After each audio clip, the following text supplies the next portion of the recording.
Okay, now that we know a little bit more about this concept of encapsulation, let's explore a little bit deeper. Let's explore why encapsulation is needed, and perhaps more importantly, how is it useful in computer science? So we can think of encapsulation as a container that puts things together. Encapsulation can group certain pieces of information together. For example, in computer science, we call these containers objects that encapsulate related information. So we can think about encapsulation as keeping things together, but that's not the only thing that encapsulation offers. Encapsulation has another idea behind it. This idea is called black boxing. Simply put, black boxing means that we give the standard input to the object and the expected output. And we don't really want to know about the inner workings of the object as long as it works. For example, your television. Your television has a lot of inputs that come out of the controller when you press buttons. You send signals to the TV, and then it outputs something to the screen.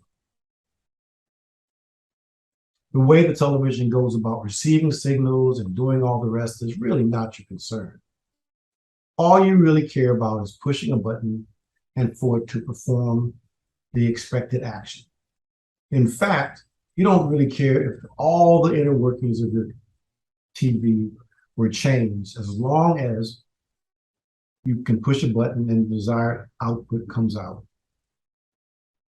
You really don't care about anything from the technical side at all.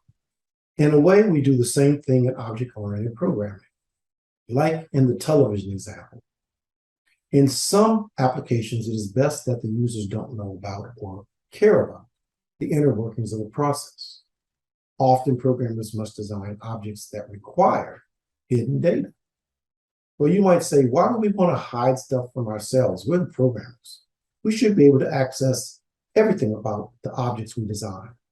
Well, there is a very, very good reason why we don't want just any code in our programs, or anyone else's programs for that matter, to access all parts of our objects, especially the data parts.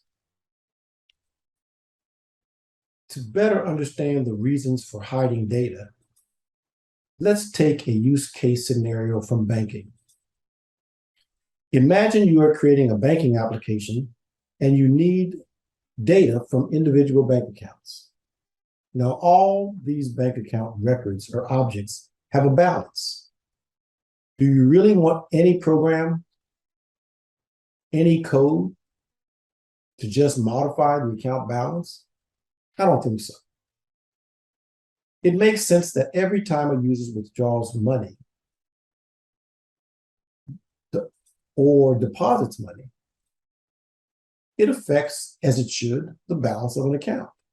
It is also very likely that for security reasons, just to name one reason, we would want to keep a record or a log of all actions that change the balance of an account. That is, we should record all of the withdrawals and deposits. In this case, we use that familiar concept, black boxing. What we do is we prevent other programs from directly affecting the account balance. In that way, this black boxing will prevent any application from bypassing the logging of activity on an account balance. Because if programs could directly change that value, we could not maintain an accurate log of all transactions that affect the balance. So what we do is we hide the balance. It can't be changed directly. All changes to the balance must go through the withdrawal or the deposit method. When all programs are forced to go through either the withdrawal or deposit method, it means that all changes in the balance will automatically insert a record into our log. So that is why black boxing is important to us as programmers. We actually know how our objects must work. So what we do is we make sure the data is accessed correctly so that no one can just randomly change certain aspects of our data without going through certain processes before that change can be made to that object. Computer scientists call this concept of restricting access data hiding.